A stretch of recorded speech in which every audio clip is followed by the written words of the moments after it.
Hello दोस्तों, कैसे हैं आप सभी। मैं स्वागत करता हूं आपके मेरे चैनल पर जिसका नाम है लीगल पेडागोजी।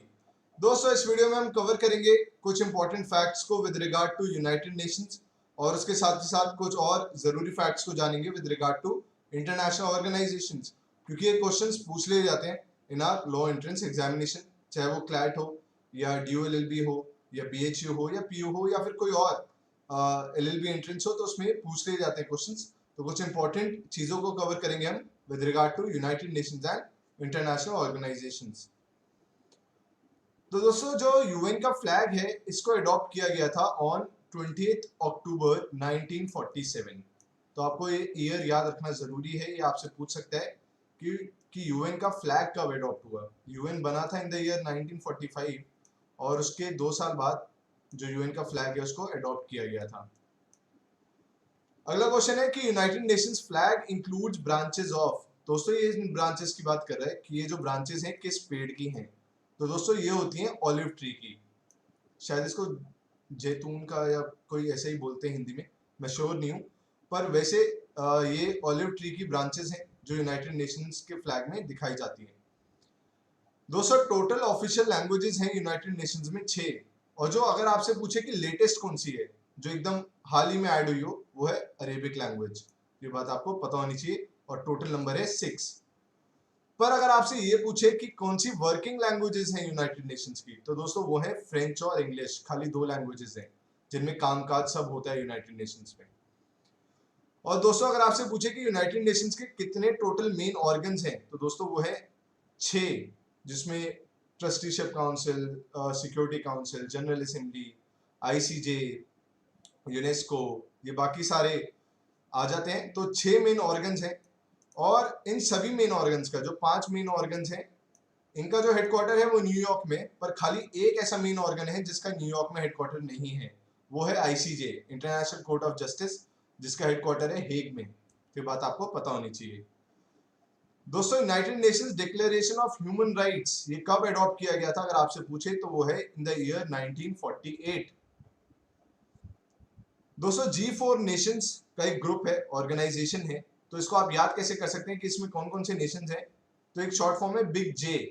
बिग जे। तो B for Brazil, I for Israel, कभी भी कंफ्यूज मत करिएगा, I फॉर इंडिया है, G for Germany and J for Japan. तो ये 4 नेशंस हैं G4 के जो पार्ट हैं। दोस्तों, रेजोल्यूशन 2427 अडॉप्ट किया गया था by United Nation Security Council. और इसका उद्देश्य ये था कि भाई कभी भी जैसे 2 नेशंस के बीच में अगर कोई आर्म्ड कॉन्फ्लिक्ट हो तो उसमें बच्चों का इस्तेमाल ना किया जाए, उनके ऊपर उत्पीड़न ना किया जाए, उनका रेप या फिर उन पर अटैक ना किए जाए। तो इसके रिगार्डिंग था रेजोल्यूशन 2427 जो कि अडॉप्ट किया था यूनाइटेड नेशन सिक्योरिटी काउंसिल ने। दोस्तों, यूनाइटेड नेशंस ने एक रेजोल्यूशन पास किया जिसमें बोला गया कि year 2023 will be celebrated as international year of millets.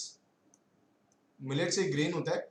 So United Nations ने रेजोल्यूशन पास किया था कि 2023 का जो ईयर है उसको as international year of millets मनाया जाएगा। पर आपसे पूछे कि नेशनल ईयर ऑफ मिलेट्स कौन सा था, तो दोस्तों वो था 2018। पर अगर पूछे इंटरनेशनल ईयर ऑफ मिलेट्स तो वो है 2023। दोस्तों, पूछा जा सकता है सॉरी, कि टोटल कितने नंबर ऑफ बायोस्फीयर रिजर्व्स हैं इंडिया के जिनको शामिल किया गया है in man and biosphere programme of UNESCO. UNESCO का एक प्रोग्राम है मैन एंड बायोस्फीयर प्रोग्राम। तो उसमें कितने टोटल नंबर ऑफ बायोस्फीयर्स हैं इंडिया में से जिनको उसमें शामिल किया गया है, तो दोस्तों वो टोटल है 12। और लेटेस्ट है पन्ना। पन्ना अपनी माइनिंग के लिए भी फेमस है, डायमंड की माइनिंग के लिए भी फेमस है। और पन्ना कहाँ पर है? मध्य प्रदेश में। तो Panna biosphere reserve latest biosphere reserve है जिसको ऐड किया गया है इस वाले पर्टिकुलर प्रोग्राम में ऑफ यूनेस्को। और टोटल है 12 इंडिया से जो उसमें शामिल हो चुके हैं। दोस्तों, यूनाइटेड नेशंस चार्टर को साइन किया गया था सैन फ्रांसिस्को में। यूनाइटेड नेशंस आपको पता ही है वर्ल्ड वॉर सेकंड के बाद बनी थी संस्थान।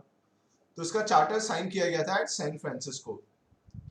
दोस्तों, इंटरनेशनल मैरीटाइम एक ऑर्गेनाइजेशन है जिसका हेडक्वार्टर है लंदन में और इस्टेब्लिश किया गया था इन द ईयर 1948। आपसे पूछ सकता है, ईयर भी पूछ सकता है और इसका हेडक्वार्टर भी।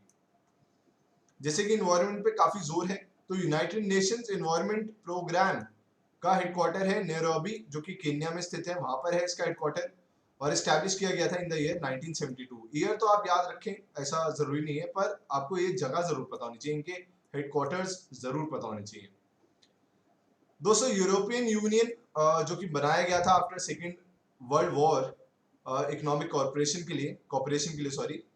तो यूनाइटेड किंगडम पहला देश बना है जिसने यूरोपियन यूनियन की ऑर्गेनाइजेशन को छोड़ दिया है। तो ये बात आपसे पूछ सकता है। और उनमें से यूरोपियन यूनियन में जितनी भी कंट्रीज हैं उनमें से 19 कंट्रीज जो हैं वो तो यूरो को as their official currency adopt कर चुकी हैं, as an official currency treat करती हैं यूरो को।